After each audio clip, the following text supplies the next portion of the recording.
In a previous video I explained how we could build a filter bank in Ableton Live. Now with the update to 12.2 and the new improved Autofilter, I've taken the opportunity to rebuild that filter bank to improve it, to add some new functionality based around the new features in the new Autofilter. Have a listen. I've got a drum sample to begin with and then a saw wave, a basic saw wave. Have a listen to what's possible here. Then I'll show how the rack functions, and finally, if you're interested, how you can put this rack together yourself.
So the filter bank consists of a series of filters in series, each filter affecting a specific range of frequencies.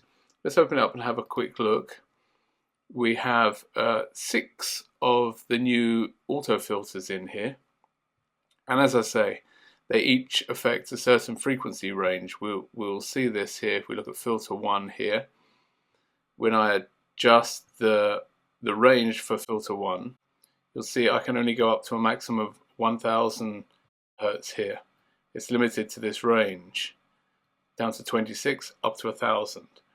So we have effectively a high pass here, filter 1, a low pass on the back end, filter 6. We go to filter 6, maybe we just move that over a second. We'll see with filter 6, I can only go from about 20 kilohertz down to 15. So 1 and 6 are just to chop off the top end and the bottom end. The action really takes place here with 2, 3, 4 and 5, which are these notch filters here. So when I move filter 2, you can see I move the notch around here, and this has a range from 1 kilohertz here, you can see 1, up to 16. If I go to filter 3, just open these two up, close this. If we go to filter 3, then we will see I have a range of 2 to 17. So a slightly different range that overlaps the first one. This one here is 1 to 16 and 2 to 17. This one here, filter 4, goes from 4 to 18. This one here, 8 to 19. So they overlap each other, but they each have their own specific range. So as I say, we have this series of filters which the signal passes through, and each can be in a different position and affect the tone in a different way. We then also have here, so these are the 6 filters here, we have a filter drive here. We'll come to this in a minute when we do some audio examples. But we also have then an LFO. Close maybe this one. We have an LFO here, which is connected to the frequencies. It modulates the frequencies of these filters 2, 3, 4 and 5, not 1 and 6, just the notch filters, so that they can be modulated. And if we see that, we also have some other connections here on filter 3, but I'll come to that later. Let's just concentrate on the modulation at the moment. If we look at this here and I start to modulate then the filters here, you'll see, let's slow that maybe down a little bit. you'll see that we're modulating filter 2, the position of filter 2. I could open up the depth here.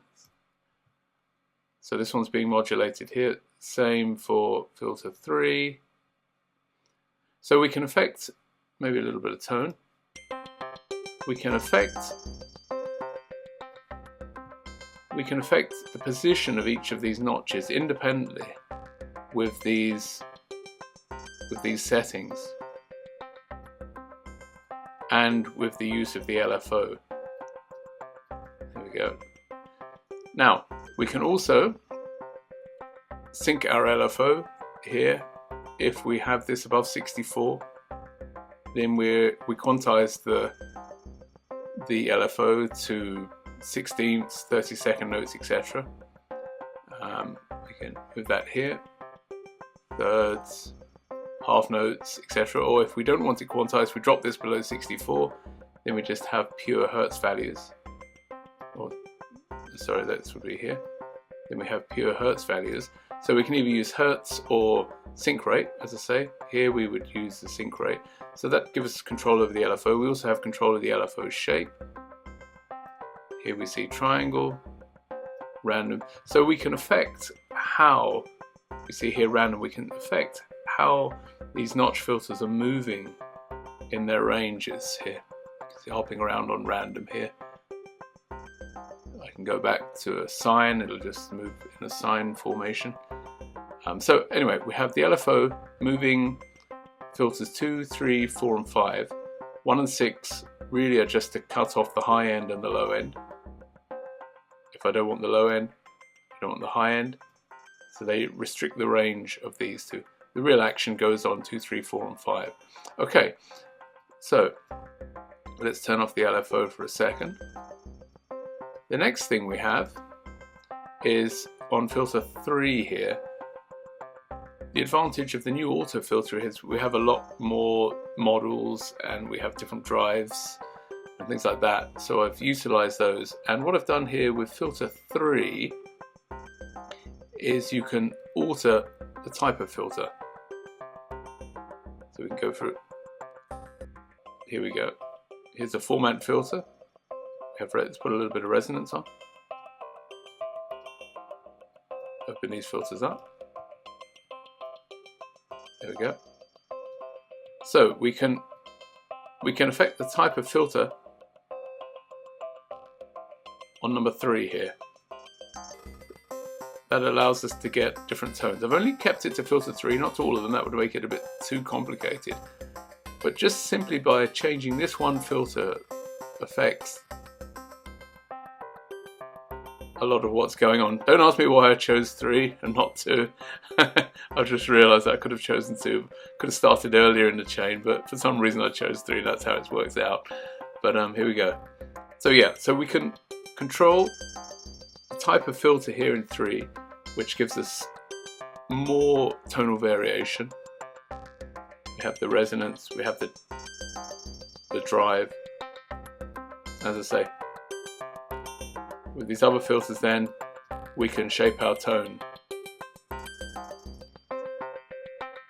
Here we go, okay. And of course, as always, go back to the bass, we have here the possibility to randomize these values. Now some I've not randomized, the volume is excluded. The filter drive is excluded for obvious reasons. We don't want this blasting at different levels, but the rest can be randomized. So if we hit the randomize button, we don't quite know what's going to. Some very interesting different types of filter. We can add drive as need be. We can tweak any of our filters, get different tones, adjust, as I say, filter 3 type, and you really have access to some wonderful tones with this. And of course we can save these as snapshots. If you find settings you like within the macros, just save them here as a new snapshot, give it a new name. I've got a selection here I went through. Um, let's save this one. Choose your name, Crunch. There we go. Okay, and then of course you would save your rack here with these new snapshots. Okay, let's have a look then. Oh, one last thing, we have a utility at the end here. That's really just to allow us here to control the volume. If we get excessive volume, we can control the rack here. It's just a volume control here. Okay, so let's have a look how this is all put together.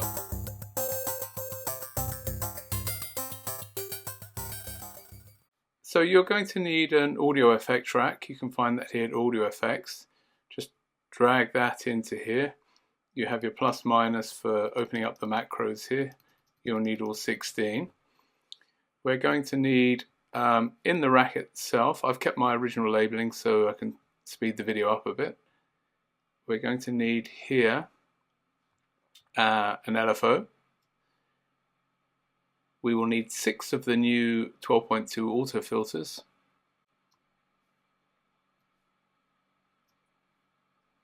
What's that? 3, 4, 5, and 6. And then we will need here on the end a utility which we're just going to use to control the volume here. So we will actually map that one very quickly here. So let's get this out of the way. We don't need this one again. We'll map that to here volume. We can close that now. Right, so we want to rename these. We'll name this one.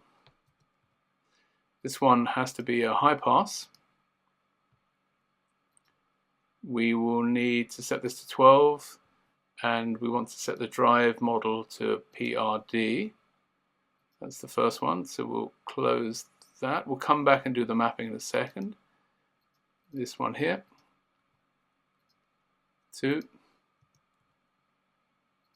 Same thing, but we're using here a notch, but 12 PRD, sorry. That's okay. 3.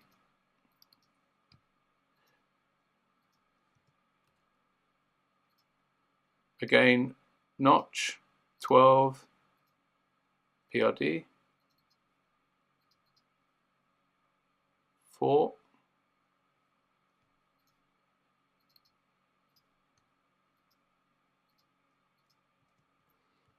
Notch, 12, PRD. 5.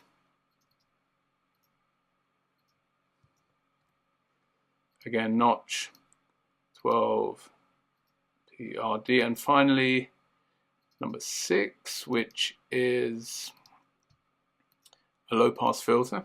So let's go here. This one we want the low pass on low pass. We don't have to change that. 12, PRD. Okay, so that's all done. Now we'll go through and I think first of all we'll map our LFO. Might be the easiest to do here. We're going to need filter 3. We will map here then filter 2, 3, 4, and 5. These ones are affected by this here, so we can map here the frequency of 2, and we'll open this one. We'll map here the frequency of 3, the frequency of 4, frequency of 5, and then we need to go back to 3, and there's a few things we need to do here. First of all, we will map here the type, which is this selection here, this box here. Let's map that one. We'll come back to the rest later. And we map the type because what we're going to do here is we're going to change the type. If we come around here, you'll see that these things change. Format, morph, resonance, morph.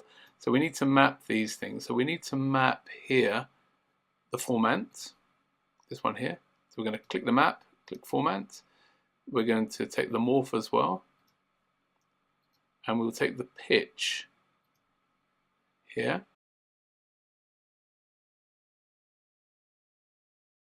Now we need then to, so we have format, morph. We need to drag this back until we see control, and then we map that one as well here. This one here, control. Okay, so there's some values we can punch in here. The control, we have 30%. The pitch I set to 5%. These are values I just experimented with. You can play around yourselves, find different ones. 40 for morph. The format, the rest of 50, so that's it. So the LFO is set up. We just need to map it here to this. So we will map here the rate in hertz, this value here. We'll map the depth. We can map this here, which is this little icon, times 10. We'll map that here. Then the sync, we need to come out at 1 second. We'll do the shape, and then we'll come out very quickly and switch this to sync, and then we can map both the sync here and also the sync rate. This now appears as unmapped, so we need to map that. So the LFO is set up, so we can close that now. We just need to go through and map our filter settings and our filter drive.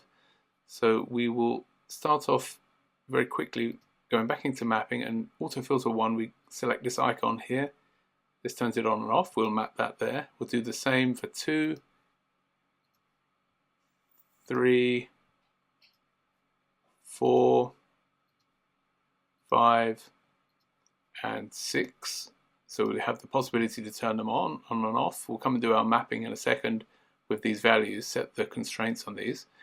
So that's all done. We can now open up filter 1 and map our frequency here. Filter 1 frequency, map that here. We will also map the drive at the same time to filter drive. And the filter resonance we will map here as well. We can do all three. Repeat this for filter 2. So we have the frequency goes to filter 2 down here. The resonance goes to the resonance, and the drive goes to the drive. Same for 3. This here. We'll come out of here actually first, and we'll set the filter type to a standard filter. We'll map this now. Again, the frequency for 3 here. The resonance here and the drive. Rinse and repeat for 4. Frequency to 4.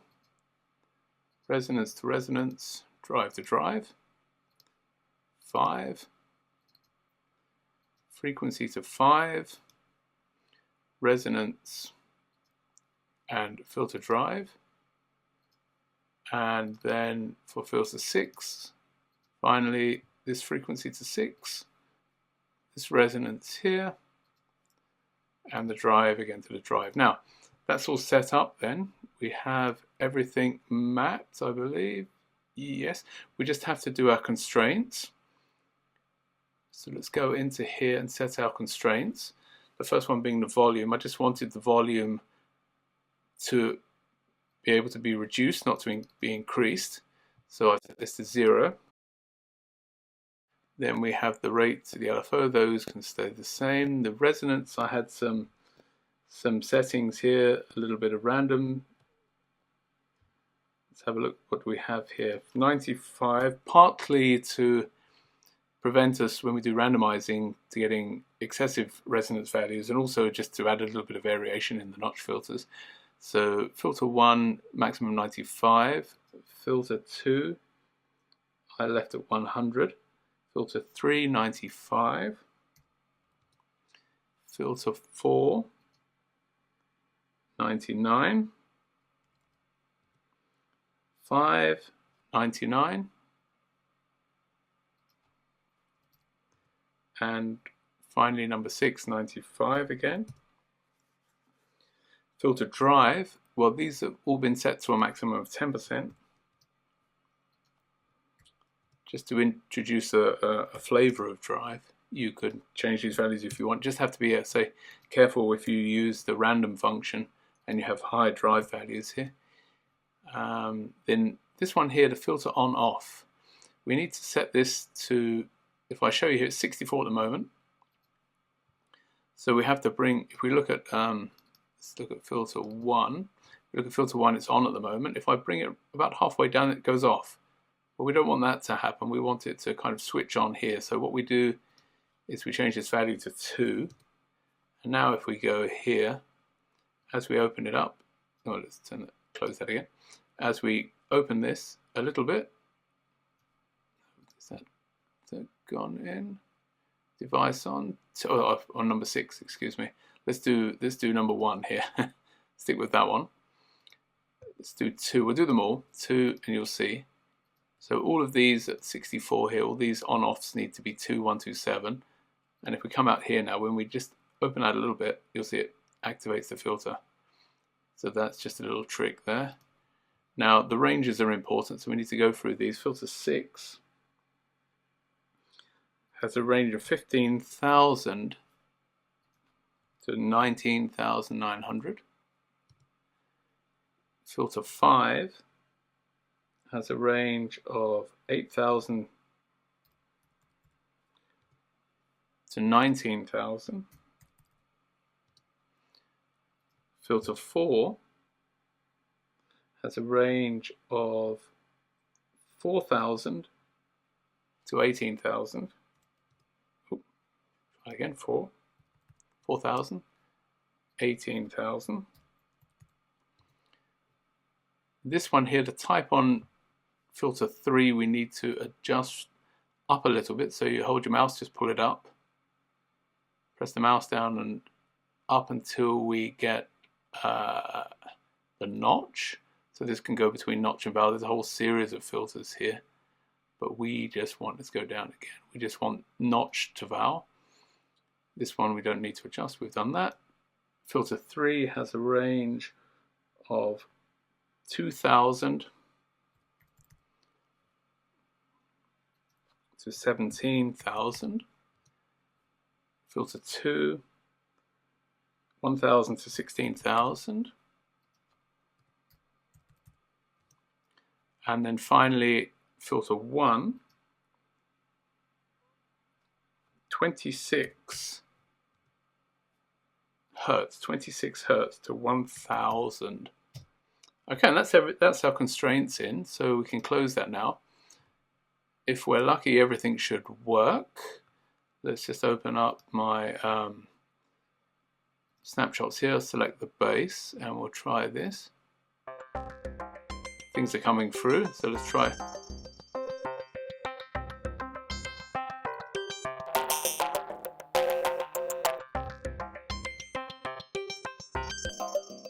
Okay, so those seem to be working.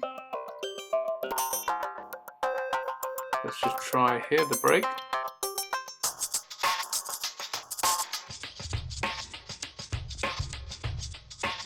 These should switch on and off. We can turn off all the filters if we want. So that's all the filters off. Volume works.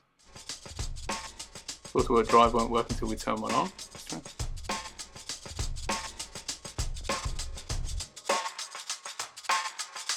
Okay, let's LFO.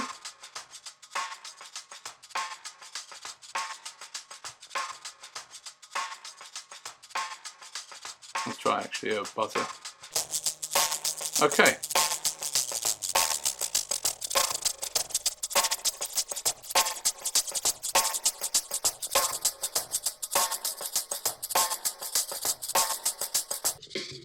Well, everything seems to be working.